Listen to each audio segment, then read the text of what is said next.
Welcome to the ZoShow Live. I'm Coach Zo. If you're just now tuning in, welcome to the replay. If you're live, thank you for being here on this beautiful Sunday evening. My kids are upstairs, powering down, getting ready for bed. My wife is the best because she makes that happen, and she lets me go live on a Sunday night when the kids are getting ready for bed. If you don't have kids, I get it. But tonight we're going to talk about sharp motions and how to have sharp motions. It's difficult to, it's difficult to like stress the importance of sharp motions to people who've never needed them. So when I coach at a small college, and we never see other cheer squads. We never see them because colleges are not paying for you to travel in cheerleading. Like, unless it's a competition, you'll just be at all the home games.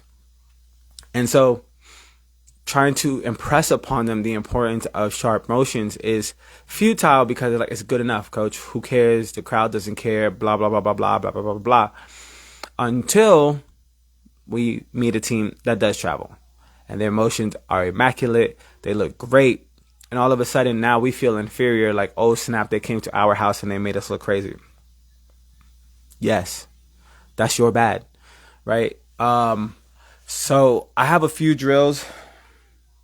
5. I got 5 drills. I'm going to try to keep it to 12, 15 minutes tonight. It is Sunday, but you have to, you just have to work them in and try not to explain it. Like, as a coach, you're like, hey, we're working on some motion drills. We're working on some drills and we're doing it. Right? You don't even have to be mean about it, because if you're mean, like, why was she mean? I would have done it if she asked me to. Just say, hey, this is the part of practice we're at. We're working on motions. So the first one that I like to do is not necessarily a motion drill, but it teaches our body to be tight. And it's actually a drill that I do when I'm coaching twisting, which I will make a video about tomorrow. Let me write that down.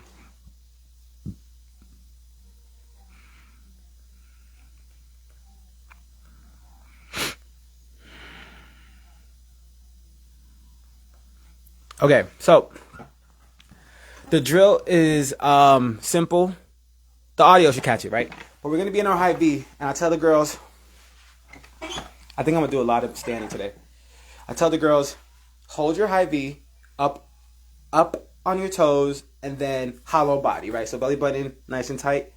And then what I tell them is, don't let me move you. Like, whatever you do, don't let me move you, right? And so when they're in this position, they're squeezing their arms where it needs to be. First, I'm going to fix their high V. I'm going to put it where I want them. This is where it needs to be. Okay? Now, don't let me move you. Now they're squeezing on the balls of their feet, and now their whole body is moving. If their whole body is moving, that means that they're squeezing their body the way that it needs to be squeezed.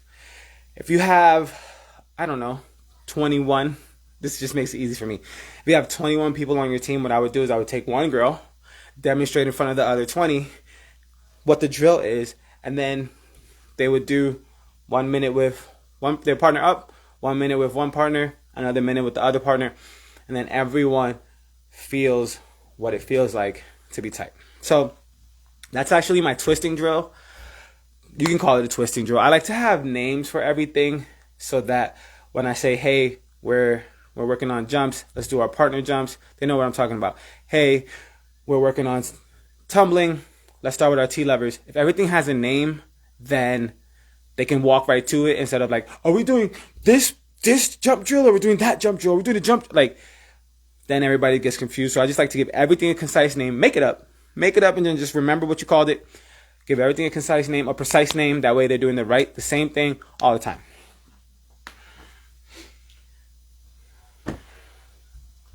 Smo jacks. I call them smo jacks. I saw somebody else on Instagram call them cheer jumping jacks. I saw this first time when I was watching, welcome to whoever just joined, I love you. But when I was watching Callie Smollett, I fell in love with cheerleaders on YouTube. Hannah, she's married now, but she went to Wichita State. She's like 6'3". She put me on the cheerleaders, and I saw this. I fell in love with them on YouTube. But they do smo jacks. And for smo jacks, they nice and tight. They're going to jump out like a regular jumping jack, but there's going to be high V, and they're up on the balls of their feet. Okay, nice and tight. Squeezing, this is still kind of hollow. Legs are straight, squeezing all the muscles in your legs. So that's quads, hams, glutes, extended, right? And then clean. And then hit, and then clean. And then hit, and then clean. And what I like to do with the small jacks is I give them a number. So I have all 20, and I'm like, all right, we're doing 7 small jacks. 5, 6, 7, 8. 1, 2, 3, 4, 5, 6, 7. And then invariably, inevitably, somebody does 8. You can't listen. Now we all have 10 push-ups. Now we all have 15 push-ups. Now we all have 20 push-ups, right? And so it makes them focus on what they're doing, and it also makes them think about what's going on, because if we're at a game or we're competing, like, you need to know what you're doing, round off back handspring tuck, and then you need to know when you're going, what count you're going on. Same thing, if we're at a game, we need to know what cheer we're calling, but we need to know who we're with and what our motions are. And if you were here yesterday, you know that we need to cut the back of the words off. We need to be moving around. We need to be doing all these things while we're at the sideline. So those jumping jacks, I am winded. But so I want to create an atmosphere of thinking while moving, because as cheerleaders, we have to be able to do that. So number 1 was the twisting drill. Number 2 was the small jacks, okay? Make sure that they're extended. Make sure that they're flexing all their muscles when they're doing those small jacks, or it doesn't matter, right? Make them hit precise motions. Pow, clean, pow, clean, pow, clean. And somebody's going to complain, oh, my legs hurt from cleaning so hard. Hey, once you break that threshold, it'll never hurt again for the rest of your life. Just become a cheerleader with me. Okay? Kicks. Okay? Now, kicks I like to do for jumps, but I also like to do them for motions, because inevitably, not inevitably, when you have new cheerleaders, people that are new to the sport, they don't know how to like lock in one part of their body while moving the other part of their body. So they'll do their kicks, but then their arms start falling. And they're kicking and their arms are terrible, right? And so by having them do kicks, it teaches them to lock their arm in position. And now they're consciously thinking about squeezing, again, for those motions. So when we do kicks, and it took me like a little bit longer than it should have, so I'm just going to say it so it doesn't take you as long. We start clean. 5, 6, 7. On 8, I make them plie, put this leg back, hit that high V. So then they can dip, stretch, kick. 1, 2, 3. And then when they're done, clean. Right? Again, teaching sharpness. If you just make sharpness a habit, then it doesn't matter what they're doing, it'll be sharp. So don't try to think of like, oh, how do I make my T's sharper? How do I make my high V's sharper? How do I make my candlesticks sharper? You could do drills for that, but you're doing a lot. Think about, how do I make sharpness a habit? So I like kicks because, again, it teaches them to lock their arms in place while they're doing something else with their body. It also helps with what we talked about yesterday about different facial expressions when we are on the sideline. Because if you can think about locking your arms in place, that means that you can think about isolating a body part while using your other body part. So you can think about hitting your motions while doing a facial and changing your facials, right? It's all just training your mind for the sport, and I know activity versus sport. I'm not here to talk about that.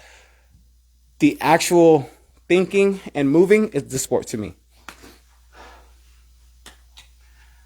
Oh, this one I got from Dustin Lowry.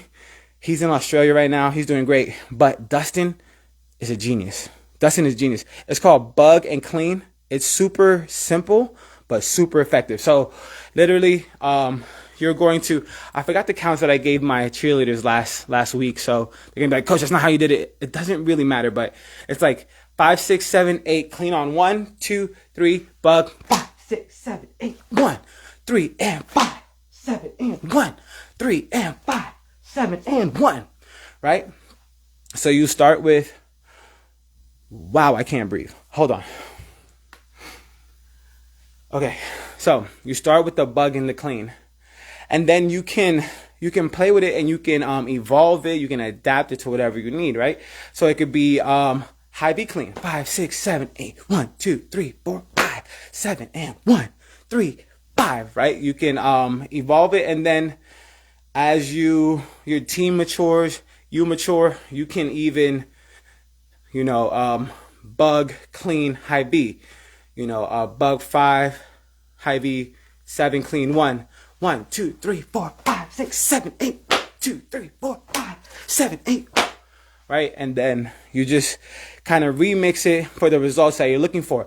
And I'm sorry, I want to keep these things short, but I just thought about something that I've never thought about before, and I got to share it before I forget it. So, let's say you have like your fight song, right? And there's this part of your fight song that is funky, and you can't change it because it's 60 years of tradition, and this is our fight song now, right? This bug clean, once we're like good at it, that's a good place to work that part of the fight song in, right? Like, if you're from Kansas, Kansas State has the Wabash, and it's like pop, pop, pop, pop, ta, ta, ta, ta, right? And I imagine that there's complicated arm motions that can come in a fight song or in any part of tradition.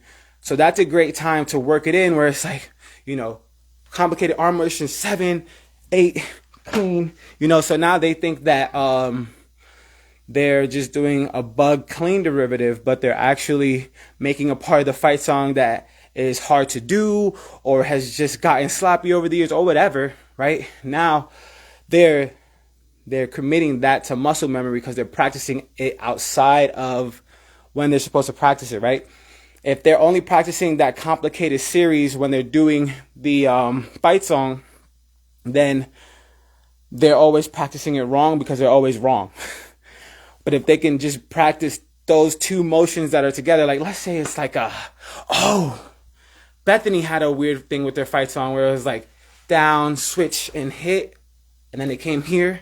I'm so bad at motions. I'm not the motions coach, but I got to coach it, and we all have to coach it. So we need to find ways to be good at it, right? But even if it was like we're gonna be clean, pow, clean, pow, clean, pow, clean, right? And then you can just put those into the motions. Practicing being clean, we can talk about motion drills, blah blah blah. But then when they get to their fight song and they're doing it in a fight song, they've done that series so many times somewhere else that it's just going to be second nature. And obviously you can do it with doing your fight song over and over and over again. But if it's a real challenge, this is a great way to fix that. So I hope that helps somebody. Okay, and then the last one is also something that I do for my jumps. But again, we're just trying to make sharpness a habit. And that is T drills. Now, let's recap real quick. Twisting drills. Okay. First thing you want to do to make sharp motions is twisting drills. You're going to be in your high B, up on the balls of your feet, hollow body, and you're going to tell the flyer the athlete, do not let me move you. And if their whole body can twist as you push one part of their arm, they're doing it correctly. Like I said, if you have 21 girls on your team, demonstrate with one girl, and then have everyone else partner up, and they can do 1 minute with one girl, another minute with the other girl. Again, I'm not saying girl like boys can't be in this sport. It's just a woman-led sport. And so I always my natural example is with girls. Okay? Smo jacks. Love smo jacks. 5, 6, 7, 8. We're going to jump out, legs extended, toes pointed. High B, clean. 1, 2, 3, 4. All right? Being sharp. And if you're old school, a little bit unhinged, I get like a mop or like a broomstick, and I hold it out. And if their arms go higher than where it needs to be, they're hitting themselves. I'm not hitting them. I set the standard. They just have to stay with it, right? That's like extreme cases if people like don't want to put things into their heads. I fully believe, and not in a toxic, malicious way, but like pain is an incredible teacher. If things hurt, we don't want to do them. Okay? If you know you need to stop at a T, and every time I go above a T, I feel a little bit of resistance, I'm going to stop at a T. So do with that what you need to do. Kicks are very similar. I like kicks. They do help for jumps.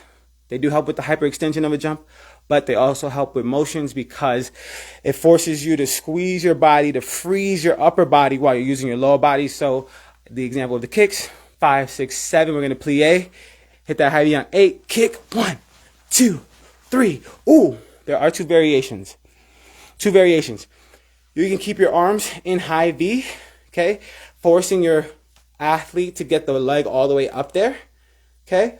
Or you can keep your arms in T, and then the athlete's gonna kick their arms above their T, okay? Forcing that up there. I don't wanna kick too hard because I'm old and I haven't stretched, but they have to keep their T where it is while getting their leg above. I personally like the high B because I want my athletes to think about getting up to that arm, helping stretch their posterior chain.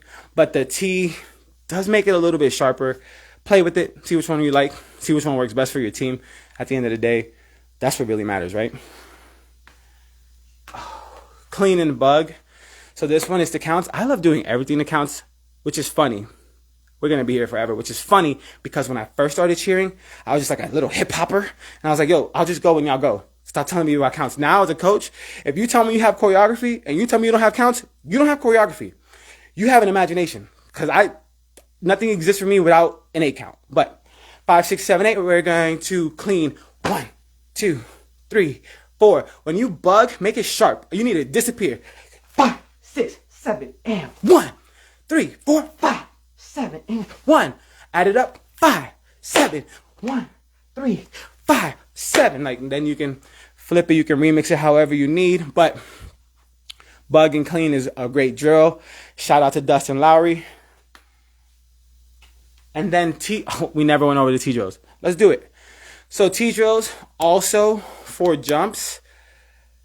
This is like a jump timer to get used to the timing of jumps, but it will help you getting tight. And if you do these jump drills before you jump, then you only have to worry about your legs.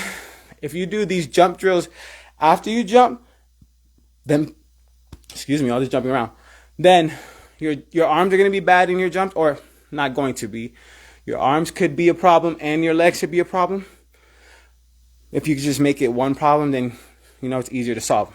For your T drills, it's going to be 5, 6, 7, 8. 1, 2, swing 3, hit 4, right? And come off the ground. Okay, so boom, boom, boom, hit, hit, hit, hit, right? Forcing them again to stop at a T and do things correctly. Now, you have options, right? I've done both. So I've done 1, 2, 3, hit, clean, 6, 7, and 1, 2, 3, hit, clean, 6, 7, and I've done 1, 2, 3, hit, hit, hit, hit, hit, right? So few things that you'll want to consider when deciding on which one is which and which one is best for your team and which one is best for the day is, well, what's the problem? Are we out of breath like Coach Zoe right now in the middle of the night? Or do we have bad motions? If the technique is bad, then I'm always going to do 1, 2, 3, 4, hit, reset, then go again. Because that gives us time to think about what we did in the last set of motions, make the correction, and then come back and do it again. If we're just rapid fire and we have bad motions, then we never think about what's going on, what's wrong, and we just keep doing things that are wrong. And then we practice things wrong. And when we practice things consistently, we're going to be consistent at doing things that way. And if we practice them wrong, we'll be consistent at doing them wrong, and we don't want that. So, but if, they're out of breath, then yeah, rapid fire T jumps, T drills are excellent. Like, hey, why are you out of shape? You're 15 years old. Let's get this together. So thinking about what are we trying to solve? Just like algebra. If you guys were good at it, bless your heart. I wasn't. But think about what are we trying to solve? And then that's how we're going to do it. So thank you for coming to my live. I'm going to recap it. 5 drills for sharp motions. We have the twisting drill where your flyer will be tight. I'm sorry I keep saying flyer, but who else demonstrates, right? So the athlete will be tight in a T, and we're trying to twist them while they're keeping their body together. We have smo jacks where they're jumping out nice and tight, cleaning. We have kicks where they're going to hit 8, up, boom, back, boom, back, boom, trying to get their leg up to their arms, or they can be in T. We have clean and bug, Again, we can remix that however we want. And then we have T drills. If you implement these 5 drills into your practices, I promise that motions will be sharp in no time. Depending on how much you practice, maybe after 45 minutes of practicing these drills. So 2 practices. If you do this for 15 minutes, 3 practices, and your drills will change. Thank you for coming to my live. I will see you tomorrow. Let's get the tools that we need to help the people that we lead succeed. Peace.